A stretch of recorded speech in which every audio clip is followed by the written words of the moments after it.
the lead a messenger and their spend and spend and spend policies. Please give it up for Kurt Zellers, Speaker of the Minnesota House of Representatives.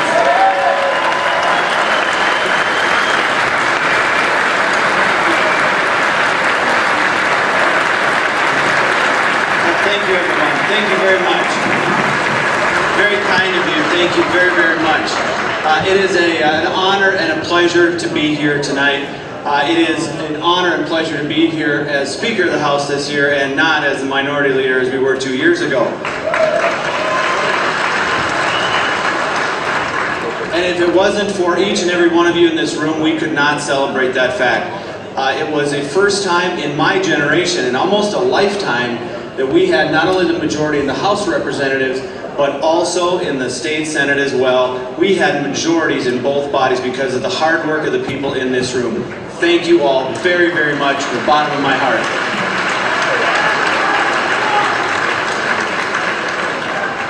Now, there were a few problems along the way though. There's a guy that sits over in the corner office that doesn't like a lot of things that we do. We passed a balanced budget without raising taxes. As Sarah said, when we technically started, it was $6.2 billion. By the time we got finished in February of this year, the economic forecast showed a $1.2 billion surplus, and spending had gone down from even the previous year.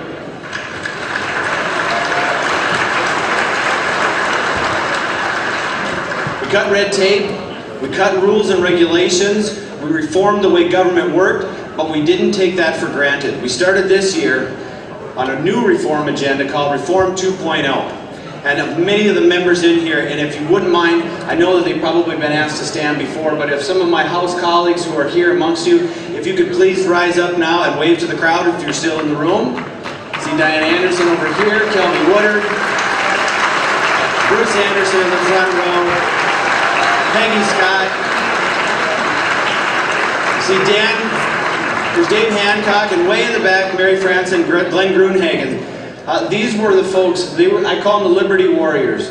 They were down at the Capitol each and every day fighting for your economic freedom and your personal liberties as the governor had tried to trounce on them. Now, we started off a very aggressive agenda saying we've had enough. Government on autopilot and out of control was enough. So we started by starting a reform agenda. We tried to pass LIFO, last in, first out, ending a policy that said if you planted your tail in the seat longer than somebody else, that you got to stay. What did Governor Dayton do? He vetoed it. Then we tried to pay back the education shift that the Democrats had borrowed from 4 years ago, and what did Governor Dayton do? Vetoed it. Then we decided we were going to try to pay back those small business owners, the lifeblood of our economy, allow them a little bit of incentive to purchase new equipment. And what did Governor Dayton do? Then we took on another one of my personal beliefs that we need to do is school choice. Said my son and my daughter, Reagan and Will, go to a charter school because it's the best option for us. And my wife's a union teacher, just like that Bills guy. And actually, the poor lady goes to the same school as Tom Dewar's wife. Yes, the Education Minnesota leader and my wife are teach at the same school. That's one political arena I won't go to the school lounge there. Never did do it.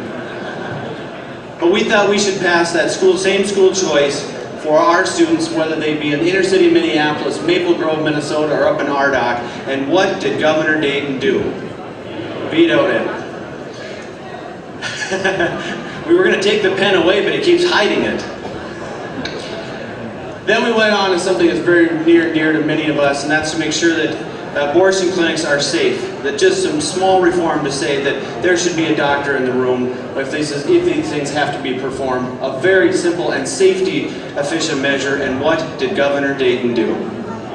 Vetoed it. Last week's of the session, we passed a tax bill that had all kinds of incentives for small business owners. Property tax relief for homeowners.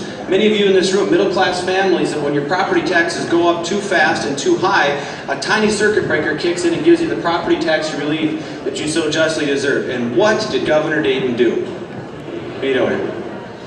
And probably the last and most egregious, we passed and put on the ballot, thanks to those hardworking folks that you sent to the Capitol, after 9.5 hours of debate on the House floor, we passed and put on the ballot photo ID.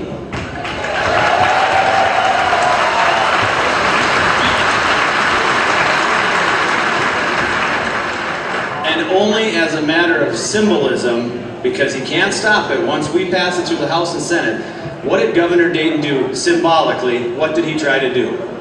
Veto it.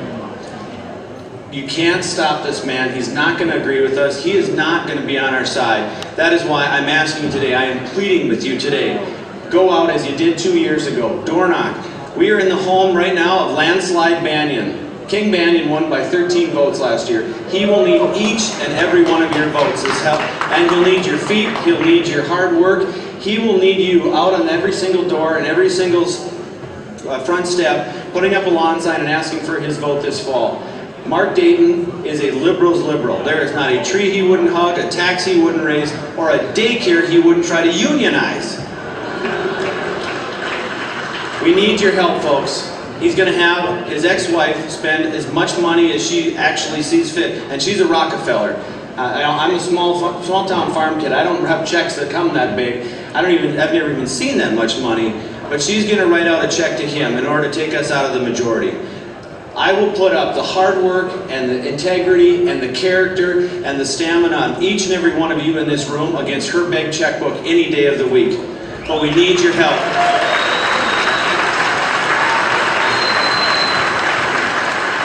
We've already hit the campaign trail. We've got folks out door knocking. We have our first big fundraiser on Tuesday. We need your help. We need your support. Thank you from the bottom of my heart for sending some of the truest servant leaders down to the Capitol. You have built a majority that you should all be very, very proud of.